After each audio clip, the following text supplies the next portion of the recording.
जब भगवान श्री कृष्ण बहुत छोटे थे, 6 साल के थे, एक बार माता यशोदा से जिद करने लगे, मैया मैं तो गैया चराने जाऊंगा। आई मित्र गाय चरायला जाणार। माँ यशोदा कन्हैया को कहती कि नहीं लाला, तो बड़ा छोटा है, छोटा तो ही लेकिन बड़ा खोटा भी है, तो गाय चराने नहीं जा सकता। अब कान्हा कहे नहीं मैया मैं तो गाय चराने जाऊंगा। मैया कहे नहीं जाएगा, जाऊंगा, नहीं जाएगा, जाएगा, नहीं जाएगा, नहीं जाएगा, नहीं जाएगा, जाऊंगा। ऐसे बहुत देर तक बहस शुरू रही। इतनी ही देर में नंद बाबा आ गए। अब नंद बाबा को देख करके कन्हैया ने तो शब्द ही बदल लिए। अब वो तो ठाकुर है, वो तो लीलाधारी है, कैसी कैसी लीलाएं रचता है। कन्हैया ने नंद बाबा को कहा, बाबा मैया दिन भर डांटती है, मैया दिन भर परेशान करती है। अब नंद बाबा पूछते रे यशोदा, तू मेरे लाला को काहे को डांटती है रे? कन्हैया सामने से कहते कि बाबा रुको मैं बताऊंगा मैया क्यों डांटती है। अब मैया यशोदा तो मौन ही, कुछ बोल नहीं रही है। कन्हैया कहता है कि बाबा देखो ना, मैया कहती है कि लाला दिन भर घर पर ठाला बैठा रहता है, काम धंधा तो कुछ तेरे है नहीं। जा तेरे बाबा दिन भर गाय चराते, तू भी गाय चराने के लिए जाया कर, तेरे बाबा को थोड़ी मदद हो जाएगी। माता यशोदा ने माथे पर हाथ लगा दिया। अरे कन्हैया, तो नंद बाबा तो समझ गए कि ये तो मेरे लाला की ही कोई चाल है। इतनी ही देर में गुरुदेव गर्गाचार्य जी पधार गए और कन्हैया रो रहे हैं, आंखों से पानी बह रहा है, नेत्रों से अश्रु बह रहे हैं। क्यों रो रहे हैं? गाय माता को चराने के लिए जाने के लिए रो रहे हैं। जरा विचार करिए मेरे भाई बहनों, कितनी अद्भुत लीला है ठाकुर जी की। त्रिलोकी की नाथ भी गैया को चराने के लिए रो रहे हैं, उनके आंखों से नेत्रों से अश्रु की धाराएं बह रही। और हम आज सभी कन्हैया के उपासक उन गौ माताओं के आंखों से आंसू की धाराएं बहा रहे। कितनी बड़ी विडंबना है मेरे भाई बहनों सनातन धर्म की। जिस गैया को चराने के लिए कन्हैया ने रुदन लीला की, जिस कन्हैया के नेत्रों से अश्रु धाराएं बही, आज उसी कन्हैया की गौ माताओं की आंखों में आंसू है।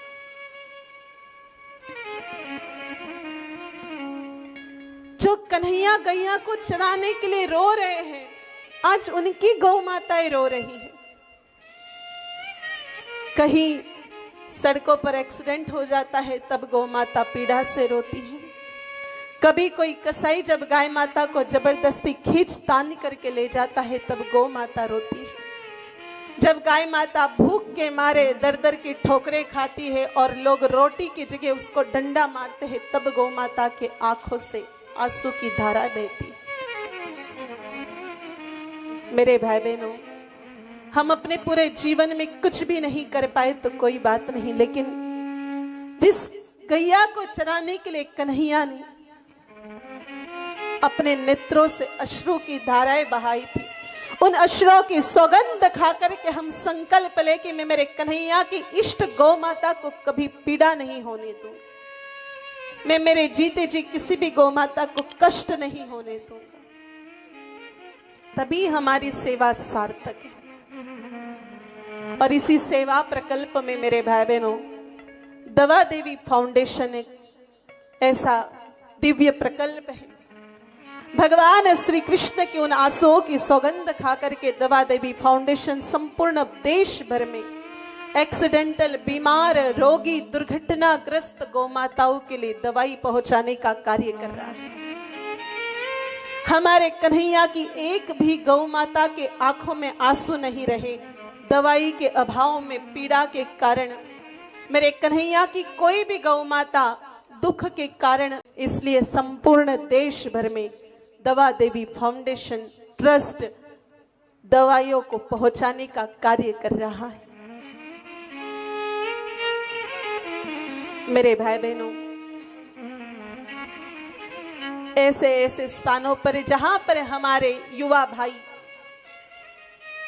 दिन भर गौ माताओं का रेस्क्यू करके गौ माताओं को लेकर के आते हैं और गौ माताओं की ट्रीटमेंट करते हैं, लेकिन जब उनको ट्रीटमेंट की लिए दवाई उपलब्ध नहीं हो पाती। देखिए, हमने अक्सर देखा है किसी करोड़पति की औलाद गौ चिकित्सालय में आपको नहीं मिलेगी, जो बिजनेसमैन है वो आपको गौ माता के चिकित्सालय में नहीं मिलेगा, और जो बच्चे मध्यम वर्ग से है, मिडिल क्लास है या लोअर क्लास से, फिर जब उनको दवाई की आवश्यकता पड़ती है वो बच्चे दर दर भटकते हैं, उनको लोगों के ताने सुनने पड़ते हैं। तो भगवती की ही प्रेरणा से, गोविंद की ही प्रेरणा से दवा देवी फाउंडेशन ने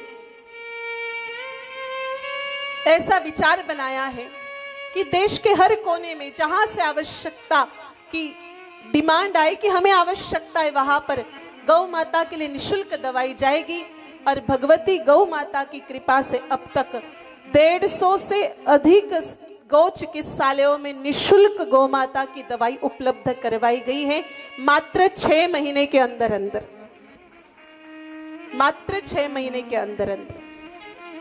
कि मेरे देश के किसी भी गौ सेवक भाई को, किसी भी गौ भक्त भाई को दवाई के लिए परेशान नहीं होना पड़े, गौ माता की चिकित्सा के लिए इधर उधर नहीं भटकना पड़े, और वो सहजता से गौ माता का इलाज करके गौ माता की सेवा कर सके।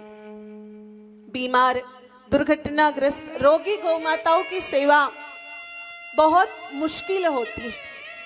स्वस्थ गौ माता अपने मुंह से चारा खा सकती है, चल करके जाके पानी पी सकती है, लेकिन बीमार, दुर्घटनाग्रस्त, रोगी गौ माता एक स्थान पर रहती है, उनको मुख में ही अन्न देना पड़ता है, चारा देना पड़ता है, पानी स्थान पर पिलाना पड़ता है। ये बहुत बड़ा कार्य होता है, और इन्हीं सभी बातों को ध्यान में रखते हुए 150 से अधिक गौ चिकित्सालयों में दवा देवी फाउंडेशन ने अपनी सेवाएं पहुंचाई हैं। जो भी गौ भक्त दवा देवी फाउंडेशन के इस प्रकल्प से जुड़ना चाहते हैं, स्क्रॉल पर जो लाइन चल रही है वहां पर वो संपर्क कर सकते हैं। आप गौ माता के लिए दवाइयां भिजवा सकते हैं, गौ माता के लिए जो भी मेडिसिन ट्रीटमेंट है आपके पास अवेलेबल, वो सारी दवाइयां आप भिजवा सकते हैं। जो भी भाई हमारे आस्था चैनल के माध्यम से अपने अपने स्थानों पर ये कथा को श्रवण कर रहे हैं, उन सब से प्रार्थना है कि आपके सबके सहयोग से ही दवा देवी फाउंडेशन चल रहा है। तो आप हमारे देश की कोई भी गौ माता पीड़ा के कारण, दुर्घटना के कारण, एक्सीडेंट के कारण प्राण नहीं छोड़े, इस बात का संकल्प लेते हुए दवा देवी फाउंडेशन ट्रस्ट के सदस्य बने और अधिकांश गौ माताओं की सेवा का संकल्प लें। तो चर्चा चल रही है मेरे भाई बहनों की, कन्हैया रो रहे हैं, सच में रो रहे हैं गैया को चराने के लिए, आंखों से आंसू बह रहे हैं। और गुरुदेव गर्गाचार्य जी इस लीला को देखकर के बड़े भाव विभोर हो गए कि एक बार काकभूषुंडी जी को ये सौभाग्य प्राप्त हुआ था प्रभु की लीला देखने का, और आज मुझे ये सौभाग्य प्राप्त हो रहा है प्रभु की लीला देखने का। मेरे भाई बहनों, भागवत कथा में कहीं भी कन्हैया नहीं रोए हैं, मात्र गौचारण के लिए जाने की इतनी व्याकुलता है, गौ सेवा की इतनी व्याकुलता है कि अब जिद करके माँ पिता के सामने पैर पटक रहे कि मैं तो गैया चराने जाऊंगा। आप इस बात को हल्के में मत लीजिए, प्रभु की व्याकुलता को समझिए। तब मेरे भाई बहनों, गुरुदेव ने कहा कि नंद बाबा, आपका लाला तो मुहूर्त देख करके ही रोया है, कल गोपाष्टमी है, कल का बड़ा सुंदर मुहूर्त है। हमारे पांजरापुर गोतीर्थ में भी गोपाष्टमी को मनाते हैं बहुत अच्छे से। और मेरे भाई बहनों, गोपाष्टमी का एक ऐसा पर्व है जो प्रत्येक सनातनी को मनाना चाहिए। जिस प्रकार से हम लोग दिवाली मनाते हैं, होली मनाते हैं, जिस प्रकार से हम लोग महाशिवरात्रि का त्योहार मनाते हैं, उसी प्रकार से गोपाष्टमी का त्योहार भी प्रत्येक सनातनी को मनाना ही चाहिए, क्योंकि गोपाष्टमी का त्योहार हमारे कन्हैया को सबसे ज्यादा पसंद है। मेरे ख्याल से जन्माष्टमी के व्रत से भी कन्हैया जितने प्रसन्न नहीं होते, उससे अधिक प्रसन्नता प्रभु को गोपाष्टमी के उत्सव मनाने से होती है। कार्तिक शुक्ल अष्टमी पर गोपाष्टमी मनाई जाती है। तो कन्हैया को तो रात भर नींद नहीं आवे। रात भर कन्हैया विचार कर रहे कि भैया हम सुबह कैसा श्रृंगार करके जाएंगे।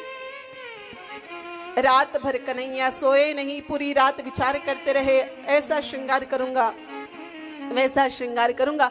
सुबह उठ करके कन्हैया ने बड़ा प्यारा श्रृंगार किया, कानों में कुंडल धारण कर लिए और पीतांबर धारण कर लिया, हाथों में बांसुरी भी ले ली। अब मैया जब कन्हैया जाने लगे तो पीछे से आवाज देती, तेरे कहां, रुक, ये लेके जा, तेरे को जरूरत पड़ेगी। मैया को कन्हैया पूछते हैं कि मैया ये क्या क्या है। तो मैया सबसे प्रथम पकड़ाती है कंबल, काली काली कंबल। क्यों? कि कन्हैया मेरे बच्चे तू बहुत छोटा है, गैया को चराते चराते थक जाएगा, जंगल में बड़ा लंबा रास्ता है, तो जहां तुझे लगे वहां पर गैया जहां विश्राम करे वहां कंबल बिछा के सो जाना, थोड़ी देर आराम कर लेना।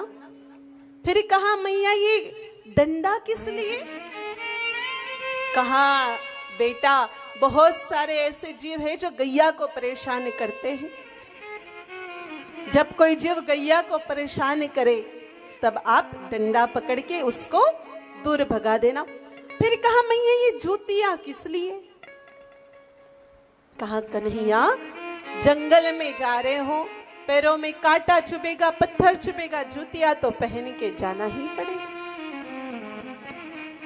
अब कन्हैया ने जैसे ये बात सुनी, जूतियों को एक हाथ से उठा करके प्रणाम किया और बड़े प्रेम से कोने में सरका दिया। आजकल के बच्चों को कोई चीज पसंद नहीं है तो सीधा लेके माँ के मुंह पे मार के फेंकते हैं, लेकिन कन्हैया ने कितने प्रेम से हाथ लगा करके कोने में सरका दी चप्पलों को। बहुत सुंदर जूतियां थी, सोने के तार हीरे मोती जड़े हुए थे। और मेरे भाई बहनों,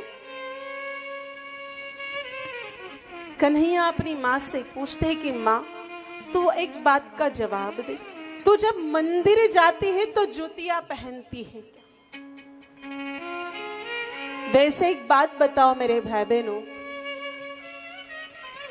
मंदिर में हम लोग जूते पहनते हैं क्या? नहीं ना। आज सच कहे तो केवल मंदिर ही एक ऐसी जगह बची जहां हम जूते नहीं पहनते।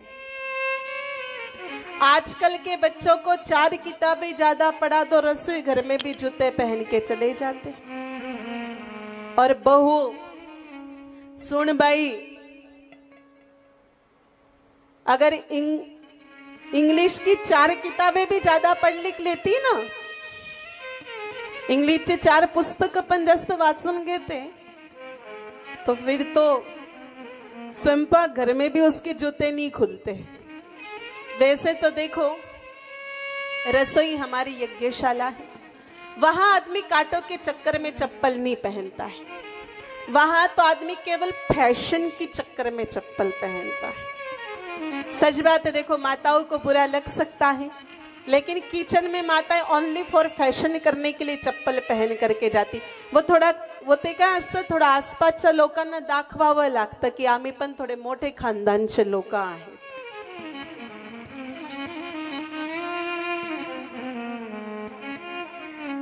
अब माताएं कहेगी कि महाराज आपको तो पता ही नहीं है, ठंड लगती है, ठंड के दिन है, किचन में नीचे खड़े रहेंगे तो ठंड लगेगी, तो आप वहां कारपेट बिछा लो। ये जरूरी थोड़ी कि आप चप्पल ही पहनो।